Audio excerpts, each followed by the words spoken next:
আমি সঙ্গীতা, আর আজও তোমাদের সামনে নিয়ে এসেছি একটি নতুন দিনের ভিডিও। আজ শনিবার, আশা করি সকলেই খুব ভালো আছো আর সকলেই সুস্থ রয়েছো। তাহলে চলো আজকের দিনটা শুরু করা যাক। আজকে সকালবেলায় উঠেই আগে গ্যাস ওভেনটা পরিষ্কার করে নিলাম। আসলে আমি চেষ্টা করি প্রতি শুক্রবার রাতেই পুরো গ্যাস ওভেন পরিষ্কার করে আর যাবতীয় যে সমস্ত জিনিস ধোয়ার সব কিছু পরিপূর্ণ করে রাখতে, কিন্তু কখনো কখনো তো আর সেরকম হয় না। কাল রাতে শরীরটা ভীষণ খারাপ লাগছিল, তাই আর হয়নি। তাই আজ সকালে উঠেই আগে গ্যাস ওভেন পরিষ্কার করে নিলাম। আজ শনিবার, নিরামিষ। প্রতি শনিবার দিনই এটা একটা ডিউটি থাকে। রান্নাঘরের সেলফটাকে একটু ভালো করে ঘষে পরিষ্কার করে নিই, আর এদিকে গ্যাস ওভেন আরও কিছু কিছু জিনিস থাকে ওগুলোকেও পরিষ্কার করে নিই। তো কালকে একটা ইনস্টাগ্রামে ভিডিও দেখেছিলাম, ওয়েট লসের জন্য এটা নাকি ভীষণ ভালো।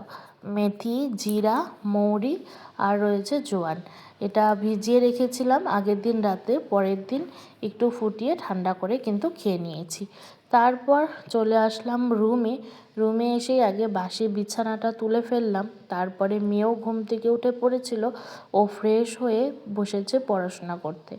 তারপর ওকেও একদিকে দেখাদেখি করছি আর এদিকে বাইরের কাজও করছি। সবথেকে খারাপ লাগে কি বলতো, এই সময়টা একদিকে সকালবেলায় কাজের ভীষণ তাড়া থাকে, তার সাথে যদি ওকে আমি পড়তে বসাই, না ওকে আমি মনোযোগ সহকারে পড়াতে পারি আর না বাইরের, মানে চারিদিকে তাল দিতে লাগে। এই জিনিসটা আমার মানে প্রচণ্ড খারাপ লাগে ঠিকই, কিন্তু কি করব, চারিদিকে তাল দিতেই হবে। এটাই হয়তো আমার মতন যারা হাউসওয়াইফ রয়েছে আর কি, তাদের জীবন কাহিনী। ঠিক আছে, তো এই জিনিসটা ভীষণ খারাপ। যাই চেষ্টা করি যে যখন ওকে পড়তে বসাবো পুরো টাইমটাই ওকে দেব, কিন্তু আর হয়ে ওঠে না। তারপরে এদিকে কাজকর্ম শেষ করলাম মোটামুটি প্রায়।